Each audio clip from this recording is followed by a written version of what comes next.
और देश को, राजस्थान को मजबूत करेंगे।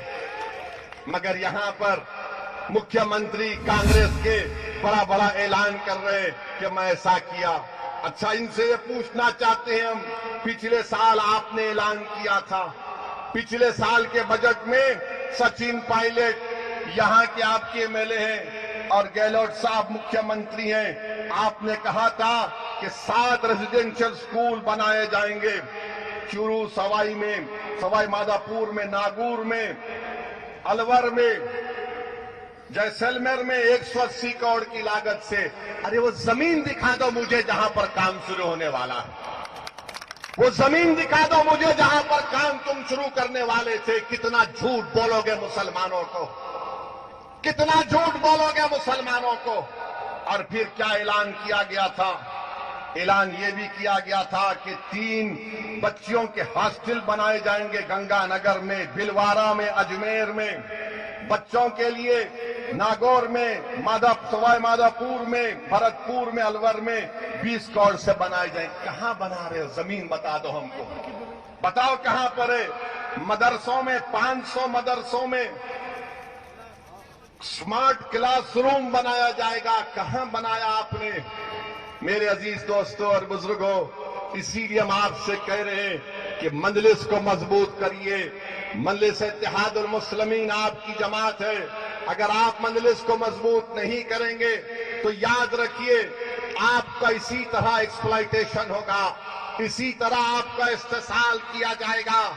इस इस्तेसाल से बचिए। यकीनन बीजेपी को हराना, कौन नहीं चाहता कि बीजेपी को हराए? हराइए यकीनन बीजेपी को, हम भी साथ हैं। क्या तेलंगाना में 2014 का पार्लियामेंट इलेक्शन, 2019-18 का असेंबली और का इलेक्शन हुआ, क्या हमने बीजेपी को वहां पर नहीं रोका? कैसे रोका हमने तेलंगाना में बीजेपी को? 2014 के असेंबली के इलेक्शन में रोका, विधानसभा के 2018 में रोका और इंशाअल्लाह 2023 में भी रोकेंगे। मगर रोकते कैसा हमें सुनो आप, कैसा रोकते?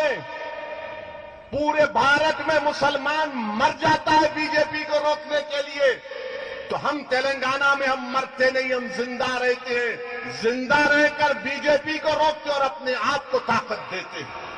7 एमएलए जीतते हैं और फिर बीजेपी को रोकते भी हैं। मगर यहां पर क्या होता है कि नहीं नहीं प्यारे, तुम मिट जाओ, मर जाओ, घर बर्बाद कर लो, मगर बीजेपी को रोको, क्योंकि तुम्हारी खबरों के ऊपर हम इख्तिदार का महल तामीर करेंगे। यही तो हो रहा है ना। हमारे ख्वाबों को चूकना-चूर करके कांग्रेस अपने इख्तिदार का महल तामीर करती है। हमारे बच्चों के मुस्तकबिल को बर्बाद करके इख्तिदार पर आते हैं। हमारे बच्चों को जेल में डालकर मुख्यमंत्री और वजीर बन जाते हैं। मुस्लिम इलाकों को पसमानदा रखकर अपने इख्तिदार की महलों को चमकाया जाता है। मेरे अजीज दोस्तों और बुजुर्गों, मेरे गयूर नौजवानों, मेरी जबान से निकलने वाले अल्फाज अगर आपको कड़वी लग रहे हैं तो मुझे माफ करना। मैं लच्छेदार गुफ्तगू करने का आदी नहीं हूं। अल्लाह ने मुझे जब खड़ा किया है बोलने के लिए, तो भारत का पार्लियामेंट हो या फिर टोंक की सरजमीन हो, भारत की पार्लियामेंट में अगर बीजेपी के 300 एमपियों के सामने खड़े होकर अगर मैं कहता हूं कि भाजपा भारत के मुसलमानों पर जुल्म कर रही है, तो खड़े होकर कहता हूं कि बगैर किसी से डरे, क्योंकि मेरा यह बुनियादी हक है संविधान के तहत। मेरे इज्जतदार मां और बहनों, आप सोचिए कि राजस्थान में 9 मुस्लिम एमएलए जीतते हैं, जिसमें से 3 हमारे मेवात के मियों मुसलमान हैं। आज हमने देखा कि भरतपुर में जुनैद और नासिर को मार दिया गया। कितने एमएलए जबान खोलकर बोले, कितने एमएलए खुलकर मजम्मत किए। जब हैदराबाद से निकलकर असदुद्दीन ओवैसी भरतपुर जा सकता है, तो क्या जयपुर से और टोंक से निकलकर सचिन पायलट और अशोक गहलोत नहीं जा सकते जुनैद और नसीर के घर को? डरते हैं अगर जाएंगे मुसलमानों के साथ देखेंगे तो हिंदू भाइयों का वोट नहीं मिलेगा। ये सच्चाई है, याद रखो आप। ये आपका वोट चाहते हैं मगर आपकी जब भाई की लाश पड़ी हुई है उसके सामने आकर ठहरना नहीं चाहते। आपका वोट चाहते हैं मगर मेरे भाई की बेटे की खबर पर जाकर फूल नहीं चढ़ाना चाहते। ये आपका हकीकत है, बता रहा हूं मैं आपको। और फिर आपके यहां के विधायक साहब सचिन साहब ने क्या बयान दिया, दोषियों को सजा मिलनी चाहिए। अरे ये तो 70 साल से बोला जा रहा है सचिन साहब, दोषियों को सजा मिलनी चाहिए। अरे दोषी को सजा नहीं मिलती, हमको सजा मिलती है। हमारे बेटे मर जाते, जेल को हम बाप जाता है। हमारी बेटी की मुस्तकबिल को बर्बाद कर दिया जाता है, हमारा घर वीरान हो जाता है, सजा हमको मिलती है। क्यों सचिन साहब, आप जुनैद और नासिर का नाम नहीं ले सकते थे? आप नहीं कह सकते थे कि नाम निहाद गौ रक्षक हैं जो जुल्म कर रहे मेवाती मुसलमानों पर, क्या ये भारत के शहरी नहीं है? आखिर क्यों डरते हैं आप लोग? अरे बीजेपी को अगर हराना है तो आइडियोलॉजी पर हराना पड़ेगा। अंधेरे का मुकाबला अंधेरे से हो सकता है क्या, बताओ? जहालत का मुकाबला जहालत से होगा, जुल्म का मुकाबला जुल्म से होगा। अरे जहालत का मुकाबला इल्म से होता है, अंधेरे का मुकाबला रोशनी से होता है, जुल्म का मुकाबला ताकत से होता है। तुम सिर्फ थाली मारकर घर में जाकर सो नहीं जाना। आपके बार अपने मां बाप को समझाओ, अपने महल्ले के बुजुर्गों को समझाओ, अपने दोस्तों को समझाओ कि एक दीवाना आकर हमको सच्चाई बयान करके गया था।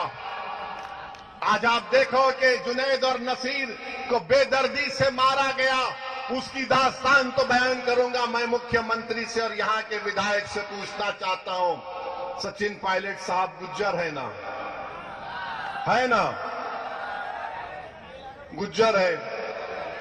मैं जो गुज्जरों के नेता अभी इस दुनिया में नहीं है, मैं उनको सलाम करता हूं, किरोड़ी सिंह बैंसला साहब को। उन्होंने गुज्जरों के लिए जो काम किया, उन्होंने गुज्जरों को एक मुकाम दिया, एक इज्जत दी, उनको ताकत दी।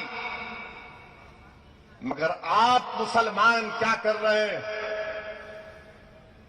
मस्जिद में तो खंधे से खंधा मिलाकर नमाजें तो अदा कर लेते हो, मगर जब मस्जिद से बाहर निकलते हो तो तुम इंतशार की कैफियत में मुब्तला हो जाते हो।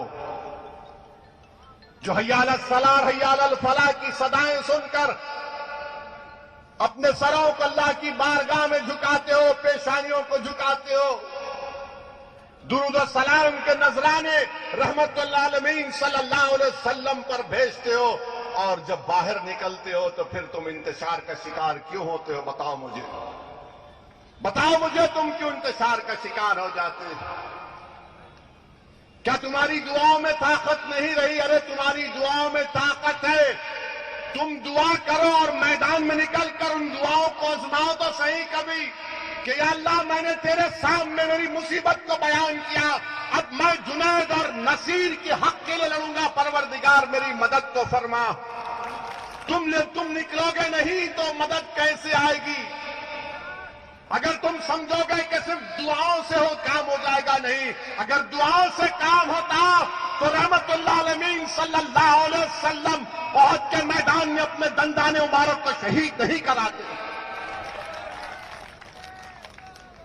मेरे अजीज दोस्तों और बुजुर्गों, अगर दुआओं से काम होता तो इमाम हुसैन एक जालिम के सामने अपनी गर्दन को नहीं कटाते, बल्कि अपनी पूरी आल को कुर्बान कर दिया हक की सरबुलंदी के लिए इमाम हुसैन ने। लाखों सलाम इमाम हुसैन को। बताओ फिर तुम आप और हम क्या कर रहे हैं? सोचो मेरे अजीज दोस्तों, बुजुर्गों, मेरे गयूर नौजवानों, मैं तो एक रियाकार, एक गुनाहगार मुसलमान हूं। मैं तो सिर्फ बयान कर रहा हूं कि आज आपको सोचना पड़ेगा। जुनैद और नसीर को नासिर को किडनैप किया गया। किडनैप करके उनको मारा और पीटा गया। उसके बाद हरियाणा के पुलिस स्टेशन में ले जाकर इन जालिमों ने थानेदार से कहा कि इनको ले लो, अरेस्ट करो। इन्होंने गाय तस्करी करते थे, तो थानेदार ने कहा ये मर जाएंगे, मैं नहीं लूंगा। तो इन जालिमों ने 180 किलोमीटर दूर ले जाकर 180 किलोमीटर दूर ले जाकर जुनैद और नासिर को, उनके जिस्मों को जला दिया, गाड़ी को जला दिया। थोड़ी देर के लिए सोचो कि जुनैद तुम्हारा खून का भाई है, थोड़ी देर के लिए सोचो कि नासिर तुम्हारा भाई है। मैं इसलिए कह रहा हूं कि भारत में बहुत कम लोग रह गए हैं जो गरीबों की बर्बादी को अपनी बर्बादी समझते हैं, जो मजलूमों की बर्बादी को अपनी बर्बादी समझते हैं। मगर कम से कम तुम तो समझो, क्या तुम उस वक्त उठोगे जब तुम्हारे घर में तुम्हारा भाई जलेगा? क्या तुम उस वक्त उठोगे जब तुम्हारे सामने जली हुई लाशें आएंगी? ये पूरे देश के लिए कह रहा हूं, ये सिर्फ मुसलमानों का मसला नहीं है, ये इंसानियत का मसला है, ये भारत के संविधान का मसला है, रूल ऑफ लॉ का मसला है। मैं देश के प्रधानमंत्री से कह रहा हूं कि G20 की आप प्रेसिडेंटशिप मुबारक हो, मगर ये कौन सी भारत में ये रिवाज बन चुका है कि बच्चों को किडनैप करके उनको पीट कर उनको जिंदा जला दिया जाता है। ये कौन सा आजादी का अमृत उत्सव मना रहे? ये गांधी का मुल्क है, अबुल कलाम आजाद का मुल्क है, जौहर बरदरान का मुल्क है, गरीब नवाज की सरजमीन है ये। और आज आप ये हमको तोहफा दे रहे हैं, ये हमको तोहफा दे रहे हैं। मेरे अजीज दोस्तों और बुजुर्गों, क्या गुजरती होगी। कल हम घर गए थे जुनैद के, सुन रहा था, पुकार पुकार कर मुझसे और जमील से कह रहे थे कि जुनैद के 6 बच्चे नहीं, उसके भाई के बच्चे भी की बच्चों की औलाद की परवरिश जुनैद की थी, क्योंकि उसका बड़ा भाई का दिमागी तवाजुन ठीक नहीं है। जुनैद अपने बच्चों के साथ अपने भाई के बच्चों को भी पालता था। आज एक घर में एक आदमी के मौत से, उसको जिंदा जलाने से 13 बच्चे यतीम हो गए, 13 बच्चे यतीम हो गए। अरे अगर ये गांधी का मुल्क है, गौतम बुद्ध का मुल्क है, महावीर का मुल्क है, सुल्तान हिंद गरीब नवाज का मुल्क है, तो फिर कहां गई इंसानियत? ये कौन है ये शयातीन जो इंसानियत को खत्म करना चाहती है? मेरे अजीज दोस्तों और बुजुर्गों, आज आप देखते हैं कि राजस्थान के मुख्यमंत्री ने ऐलान किया कि हम जुनैद और नासिर को 15-15 लाख देंगे। मुख्यमंत्री अशोक गहलोत साहब, जब आपके प्रदेश में भीलवाड़ा और उदयपुर में इस तरह का एक वाकया जो हम सब ने कंडेम किया था, तो आपकी सरकार ने 50 लाख और एक गवर्नमेंट की नौकरी दी थी। यहां पर भरतपुर में अगर होता है तो क्यों नहीं दे रहे हैं आप तफरका कर रहे हैं, आप डिस्क्रिमिनेशन कर रहे हैं। कांग्रेस की सरकार तासुबियत का मुजाहरा कर रही है।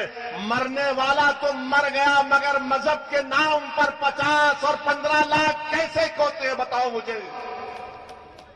बोलो जो कांग्रेस की तारीफ करते हैं, सदियों से कर रहे, खानदान के कर रहे हैं, बताओ ये कौन सा इंसाफ है? क्या जुनैद और नासिर की जिंदगी, उनकी जिंदगी कम थी क्या? बल्कि मेरा तो मानना यह है कि इंसान की जान की कोई कीमत नहीं हो सकती, इंसान के जान की कोई कीमत नहीं हो सकती।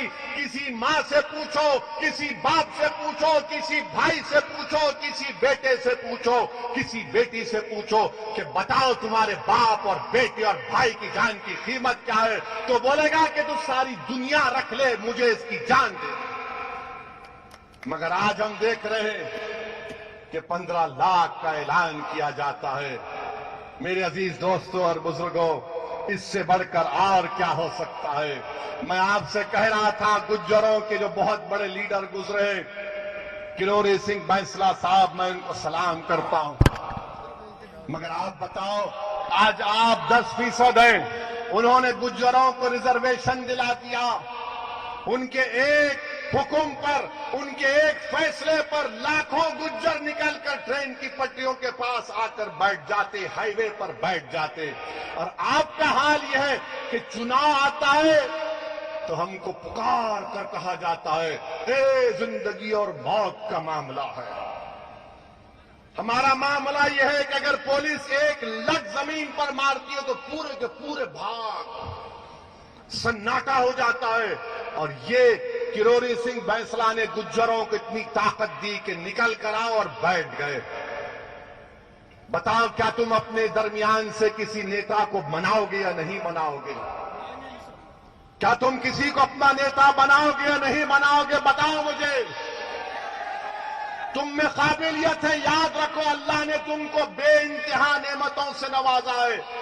तुमको अंदाजा भी नहीं है कि तुम्हारे सीनों में जो दौलत है, तुमको अंदाजा भी नहीं है कि तुम्हारे सीने में जो ताकत है, तुमको अंदाजा भी नहीं है कि अल्लाह ने तुमको कितनी नेमतों से नवाजा है।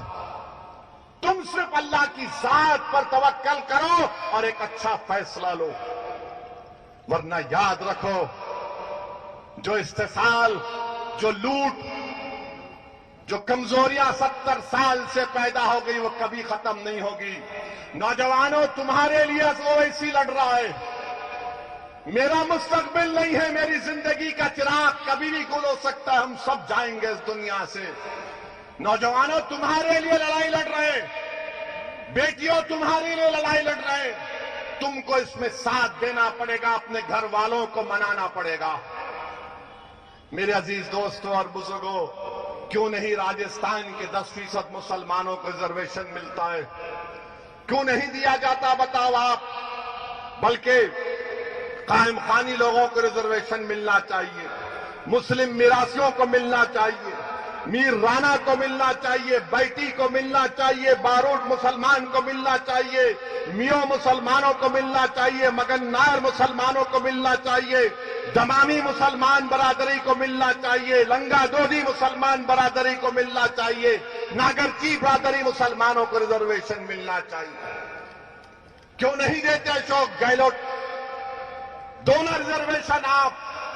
आपने एक पीआईएल हाई कोर्ट में जवाब में सरकार ने कहा कि राजस्थान में 52% आबादी ओबीसी की है, तो मजलिस कांग्रेस के अशोक गहलोत से इस बात का डिमांड करती है कि 52% अगर रिजर्वेशन है, उसको बढ़ाओ, आप बढ़ाओ उसको, आप और बढ़ाकर उसको 50% का ब्रिज क्रॉस कर सकते हैं, आप ब्रिज करो उसको, मगर 10% मुस्लिम ओबीसी को दो, 10% मुसलमान ओबीसी को दो। हम चाहते हैं कि हमको भी हिस्सा मिले, हम चाहते हैं कि हमारा बेटा भी डीएम बने, हम चाहते हैं कि हमारा बेटा भी आईपीएस ऑफिसर बने, हम चाहते हैं कि हमारी बेटियां डॉक्टर बने, हम चाहते हैं कि हमारे बच्चे पुलिस में आए, मगर रिजर्वेशन के बगैर कैसे आएंगे? ये कौन सा इंसाफ है, बताओ आप, कि मुसलमानों को, राजस्थान के ओबीसी मुसलमानों को रिजर्वेशन नहीं दिया जाता?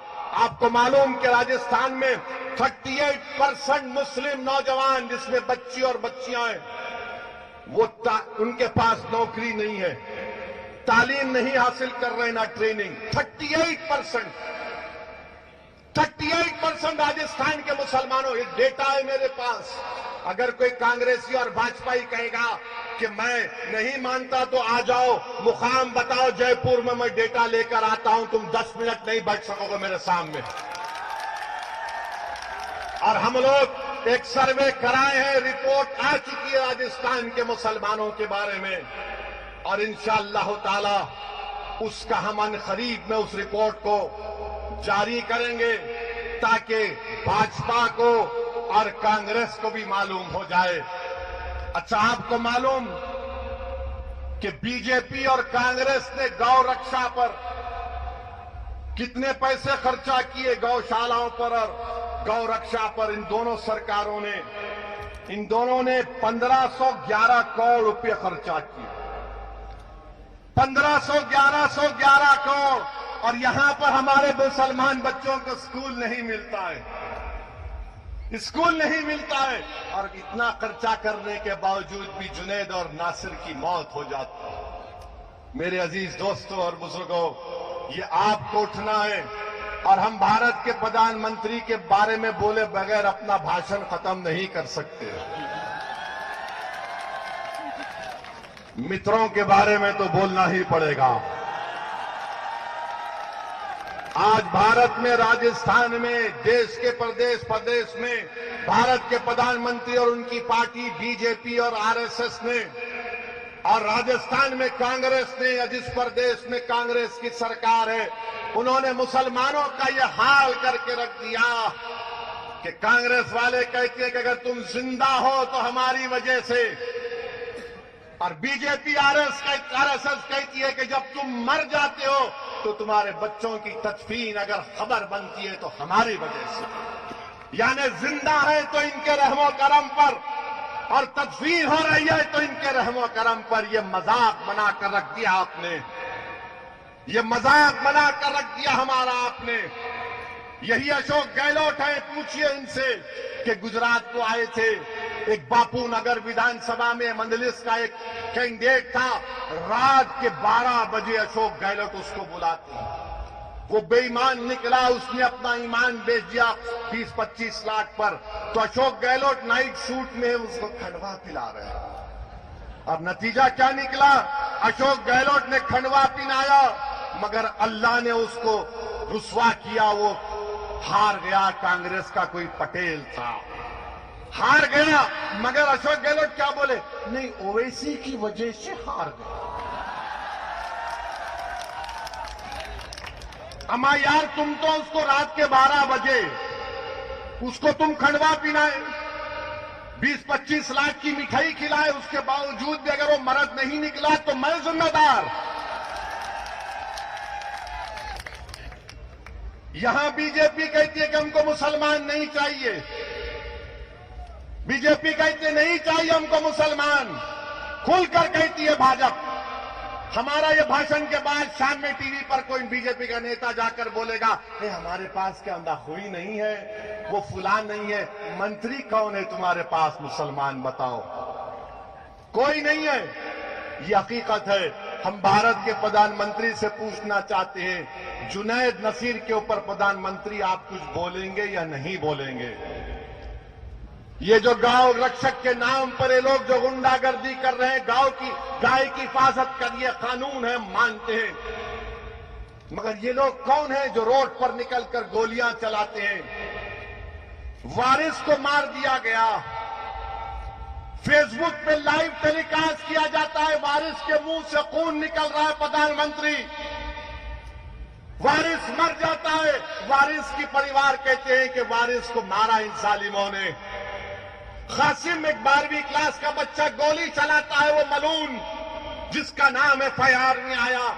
प्रधानमंत्री, क्या आप उस मलून को गिरफ्तार करवाएंगे जो हथियार लेकर फिरता है, बंदूकें लेकर फिरता है, हथियार लेकर फिरता है? अरे ये कौन लोग हैं जो हथियार लेकर हरियाणा से राजस्थान में घुसकर जुनैद और नसीर को उठाकर लेकर जाते हैं? ये कौन है ये लोग? प्रधानमंत्री, क्या आपकी सरकार, आपकी पार्टी इनको रोकेगी?